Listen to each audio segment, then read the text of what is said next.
voices meet at the edge of the line. One sees the ocean, the other the pine. Grounded in truth with a spark in their eye, they bridge the divide where the answers lie.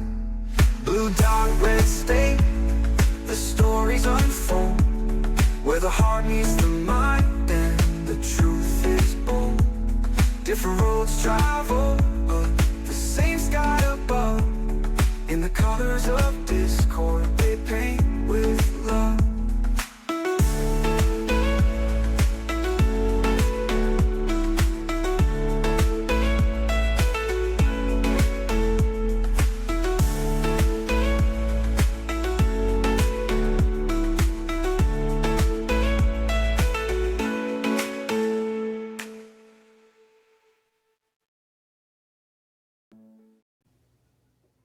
Well, hello, back again for another great episode of Blue Dot Red State. Again, here's my disclaimer. Blue Dot Red State is my view, where I feel like a blue dot in a very conservative state, but not the views of my guests. But I have a lovely guest who I've known for quite a while, Yes. Don Marie. Our careers have been, I would say, very parallel in a lot of different ways. And in fact, we could probably talk about elections and different things like that today about what that looks like. But you introduce yourself, and then we have so much to talk I about. know, this is going to go so fast. So I'm Dawn Marie Johnson. I'm originally from Waubay, born, raised, grew up the whole nine. Graduated from USD, went back home to work back on the reservation, and that's where I started my career in after school in supporting community education in that way. So from there, I think you and I started crossing paths in Yeah. Sodak, Saca, Oh, yeah. meeting in Pierre for Data Capital. And I got asked to coordinate a couple different after-school programs before I moved to Sioux Falls during the pandemic. Who does that? Me. You do. Moved to Sioux Falls, Yeah. started working in the school district, and then somebody approached me to work with them to do statewide after-school initiatives. Yeah. So I joined you, where we got to work very closely for a little while. And then when that was done, that opened me up to run for Sioux Falls School Board. I know. And look at you now. Look at me now. Vice chair, vice president? What is Not it? anymore. Okay. That was last year. That was last year. Which was incredible. A lot Okay. of work. Gotcha. But I stepped back because it was a lot more paperwork and a little less tax. So I am now just back as a board member, but I've taken lead on a lot of initiatives and stepped in a lot of different growth things for Southeast Tech, because what most people don't know is that we are Southeast Technical College's advisory board as well. So it's both boards, which keeps you very busy. So public school and tech school. Yes, at both. the same time. Wow, that's a lot. Okay. It is. Let's go back. SODAC stands for South Dakota School Age Care Alliance. Most people, listen, I am acronym. We are an acronym heavy industry. Yeah. I think everyone is. And I really try to make an effort to do that. I just, to say what those are. Yeah. But what that means is that is the affiliate organization for the state that really helps after school programs. There's kind of two different entities in the state. There's the South Dakota After School Network, of which I work for, of which you worked for, we work together with. And then there's the South Dakota School Age Care Alliance, which we have also worked through with that piece of it. So that's really how they run the conferences. They have Day at the Capitol. They do a lot of different amazing things. So that is really like probably our first connection piece of that, probably how we got connected and then working through. I think we were one of the few people that would bring youth to Day at the Capitol. Yeah, you especially, for sure. Yeah. That was always like, why we got to be here. The kids are the ones that people want to hear from. They don't want to hear from us. They have so many people approaching them during legislative session, and it was so important to bring youth to talk to them and share their real-time experiences, get their perspective on how school is going, why they deserve after school, all that. And I know you felt very strongly about that too. Well, let me just cheer you on for a little bit and say we have utilized those champions up until recently. Like, so Madeline, who is currently an After School Alliance youth ambassador. So we had some with my work, my daily work with the after school network, 21st century fundings were frozen to do a grant administrative review. That happens, but it was kind of a sudden thing, and it really, in our eyes, wasn't really fair because it was unexpected and they'd already been approved by Congress. Yeah. And so we were working to try to get those unfrozen because they literally told people the day before they were supposed to be released. Yeah. And so we utilized Madeline, who is a current ambassador, but someone you took to the Capitol way back in those days. 4th grade. Yeah. So she was in 4th grade when she first started after school with me. And she's a junior, sophomore? She's a sophomore at USD. Wow. Going for criminal justice and social work. Yeah. Yes. Yes. What I did. Right. So, exactly. Just no seeing, yeah. Oh my gosh, she's incredible. But it's students like that really valued and appreciated that mentorship all the way through, which made us work really well together. And I know she's going to continue on this path of being an advocate and speaking for so many more people, because she just did like a national call and spoke to that not too long ago, and she killed it. Well, so I mean, she was the only youth speaker. She spoke to the Senate caucus, so she spoke to members of the Senate caucus or staffers, typically on a national level, where there were press, there were people like me, network folks, and I'm telling you, I got text immediately of like, can we hire this young lady? I like, know. She's amazing. Yeah. So we were just like, one, obviously incredibly proud, but two, also the next day they announced that they were releasing it. She had a hand in it. She definitely had an influence into what that is, but just by simply telling her story. Yeah. And telling the story of many youth that have lived that life. Well, it's rural South Dakota. Even Sioux Falls is considered rural. Yeah. By a large degree.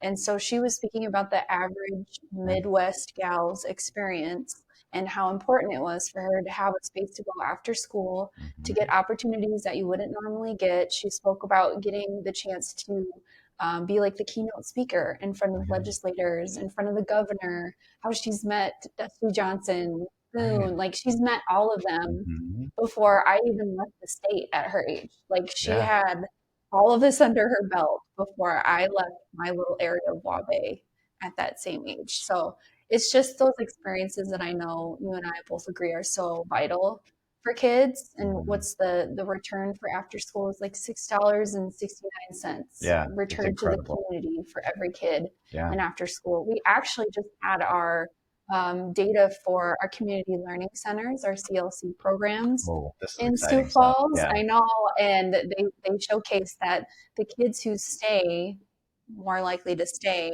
are averaging out 92% better in their math scores for state testing. And I know reading, it's not 92, but I believe it's in the upper 70s. No, it's in the 80s. Is it in the 80s? It's in the 80s too? for what I We really talked about math that day, but I know reading was released after. But there's a lot of good quality programming that we have, not just in Sioux Falls, but across our state that supports our kids. And everybody is very concerned about the lack of the reading scores right now. And community learning centers and other things like the literacy programs that I support in our school district are proving that they're worth investing in. So 100%. As early as we can go, I'm big into K-2 initiatives. I would love for our community to really drive home the importance of third grade reading levels, because what we know of third grade reading levels is that's kind of the benchmark of knowing the trajectory of that student's life, not just their academic career, but their life. So and there's a couple things about that. In addition to that, behaviors dropped 100%, and they improved 100% in that data range. So that's a huge. And what the comparison was the kids who are going to the CLC program or the community learning center versus the kids who are not going to the community learning center. So it was a direct comparison of what it was, and I think it was around 1,200, 1,500 students. So it was like a good chunk. It wasn't like but it's 10 growing. kids. Yes. And there's more scholarships being offered to ensure that the upcoming years we see that growth. Yeah. in partnerships for students to have that access. Yeah. It's not cheap. No, my gosh, no. And we're parents. Childcare is not cheap. Like not cheap. It's not cheap, and it's not like it needs to be affordable, Yeah. and it's not. So it's a fine line that childcare into the industry has tried to manage the entire time, right? Yep. And so that's why I'm a big advocate for making sure that it's affordable. It's going to take investments because it's an economic issue.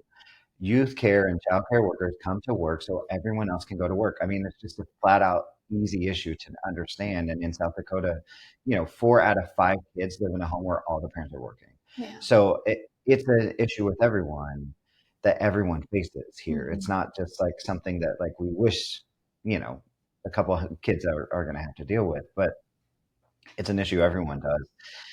And it helps improve grades. It helps improve test scores and decreases behaviors. If you ask any teacher, and maybe I'm wrong in this, but the ones I've talked to are saying like behaviors are a huge issue in the classroom. I mean, it was, we just hired a new superintendent, which it's weird saying new because he's been in the district for 30 years.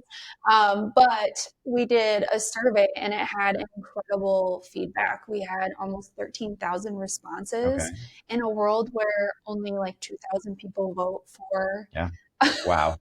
For school board members to have 13,000 people respond was quite incredible. But what we found was the number 2 most talked about area was behaviors, because everybody has that concern. And it doesn't look like one said thing. Behaviors could be showing up in the classroom. They could be related to higher crime rates in certain areas. Like, behaviors was such a broad statement to say because, yes, it impacts schools, but it really does impact our whole community. And it's showing up in different ways, whether it's houselessness because students just get so angry at school. So we dive into it and wonder what's going on. Why are they so angry? And then we find out that they don't have a home to stay in consistently. So it's just drumming up really good conversation, as hard as it is to swallow that we have like 3% of kids who are in the more severe behavior range. It's drumming up the conversation of what's the deeper issue here and who's going to be taking care of it, because it's not just a school district issue. It's not just a city issue, a county issue. It's all of us. It's all of our kids. So I appreciate that it's coming to light and people can talk about it. But what I don't appreciate is when people sit with it and try to point fingers on who the problem is, whether they say the parents or the schools or the police or whoever. Like, that's where I'm like, nope, we got to be mindful. Can you actually do, like us focusing on K2 reading initiatives? That'll catch kids a little bit deeper who are struggling to read, and then you usually find out there's something going on at home. Right. So looking at it is worth investing in after school, where you're catching those kids saying, I'm really hungry, can I take extra food at the end of the night?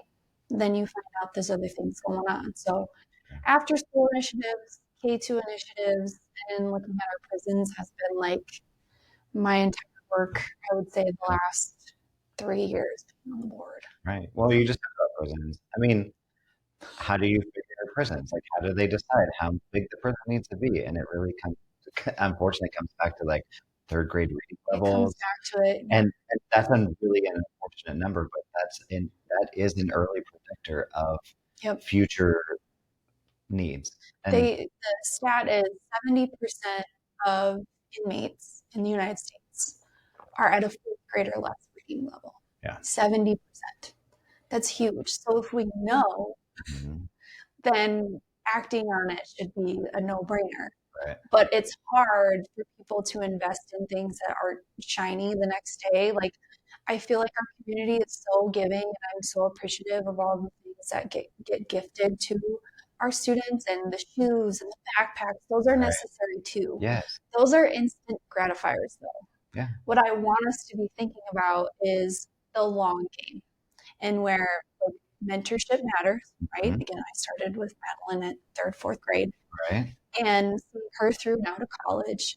If someone or a company would just take the time to go read, to go mentor these K through 3 kids, especially in our title schools, the long game would showcase that these students would feel more confident in themselves, they're more likely to graduate, they'll have extra resources that they might not have had, and they'll turn around.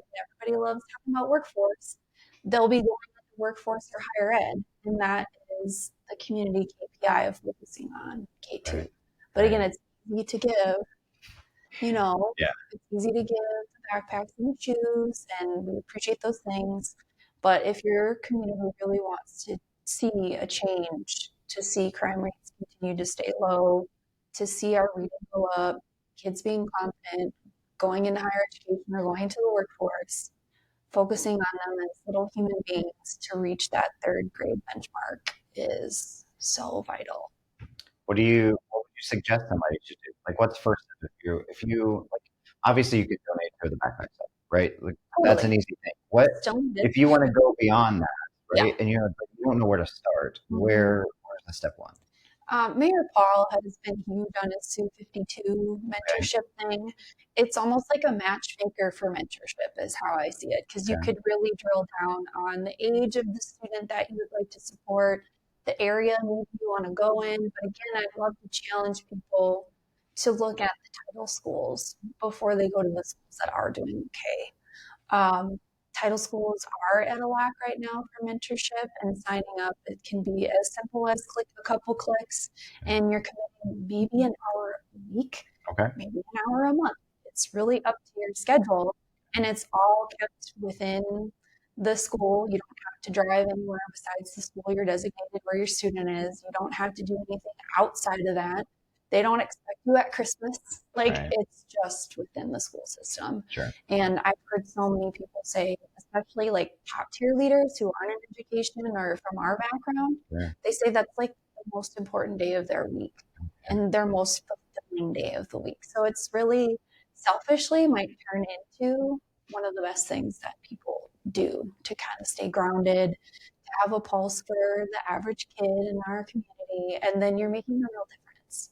So mentorship means a lot, and even the guys in the prison, I volunteer there about once a week. I'm there working on leadership development with the gentleman up on the hill, and they said, "We wish somebody would have came and talked to us like this when we were kids."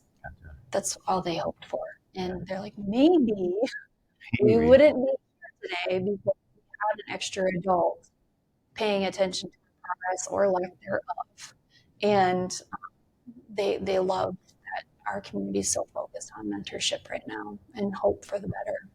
Gotcha. Yeah. I'm gonna turn the corner a little bit and say one of the four pillars of like our campaign is honoring Native voice. And it's something you and I have talked about a lot of different times in various ways. But you always have great beadwork that you wear. And I want to just acknowledge that. Talk about that. I know a little bit of, I've seen the picture of that, but I do want you to talk about it. For sure. So we recently opened possibly our final elementary in our school district, Marcella Bow. And this was a historic moment. I'll be very selfish in saying for me, because I'm the first woman of color, first Native American person to sit on our Sioux Falls School District in Southeast Tech board. And when we were going through the naming process, I know there was a huge calling for there to be a Native woman as the next name. And so I put in my couple names that I was hoping for, and Marla was one of them. And the night it was announced at our board meeting, I was like weeping in front of everybody, because the fact that her face, and her family donated her military outfit. She was a veteran. She served her community her entire life. She stayed in front of not just political things, but community initiatives. I believe she ended smoking being allowed on her reservation. Like, she's done so much to help people. And so I believe she passed away not too long ago. It was a few years back. But just like a pillar of what every Native, especially little girl, could look up to. And so her face is displayed all over the school. Her uniform is going to be hung up. And we had the ribbon cutting where her grandson, who's the chairman of Lower Pool, I believe. He spoke, and then people from Georgia, New York, Arizona flew in for this ribbon cutting to see the school. And as we were having lunch together, breaking bread, one of her youngest daughters gifted me this beautiful medallion. And it means so much to me to be able to be a part of that, but it also means so much to me to be trusted by her family. And that's what I feel this was a symbol of, was like, we trust you to make sure like that school is going to be held in her honor, and this is going to represent who she is. So yes, very beautiful. Um, just an amazing day, and what an accomplishment for Sioux Falls to have Native representation, woman Native representation amongst our school names, which is primarily, when I looked at it, was white men. Yeah. It was a bulk of, I think, like 90% of the names. So we have that. Yeah. And it was during my time, and so my name's on there forever, which feels so great. So again, that's like a very selfish thing, but in the long game of that is you're going to have thousands of young brown kids walking through that door, seeing someone who looks like their aunt, like on the wall as soon as you walk in. Yeah. So. I mean, we've had a lot of different representation. When you look at the 4 high schools, they're all named after like the Rushmore presidents, right? So that's an equal representation of like what that means, right? For South Dakota. A lot of people in South Dakota take huge pride in Mount Rushmore. Yeah. That's great. There's a lot of representation in a lot of the middle school names, right? When you look at what those mean, and then in the elementary. So this was just one for Native American students and Native American families. This was just a really big honor. Yeah, and we're about 10% of our student population of 24,000 students, but I would be bold to say that it's higher up to 15, because a lot of students who are urban Indians don't identify as Native American. I worked in Joe Foss, which is the alternative school, and primarily we served Native students. And when I would look them up on Infinite Campus to get their information, see where they've been, I'd be like, it doesn't say that you're Native on here. Can you tell me more? And they're like, well, I don't have my tribal IDs. I don't feel Native. Like, I can't say I am. I'm like, yes, you can. Yeah. Like, you are a Native American. You don't have to be card carrying. Yes. And I know it's hard for people because we do have like that imposter. And even amongst Native culture, you have people who are a little bit tough on people who don't have their tribal ID on identifying, but we have such a broken history of tracking our family that there's no way we don't have more students than we know because of that boarding school era, because of just all the systemic, racism things that happen. We have way more Native students than we can document at current. So. For sure. Yeah. That's our time. That's our time. I know. We have probably 3 more sessions because we have a lot more to talk about. But thank you so much for coming on. I'm sure you'll be back because, again, we do have a lot more to talk about. But I think that was a good way to end today with honor. And again, thank you so much. Thank you for having me. 2 voices meet at the edge of a line. One sees the ocean, the other the pine. Grounded in truth with a spark in their eye, they bridge the divide where the answers lie. Blue dot, red state, the stories unfold, where the heart meets the mind.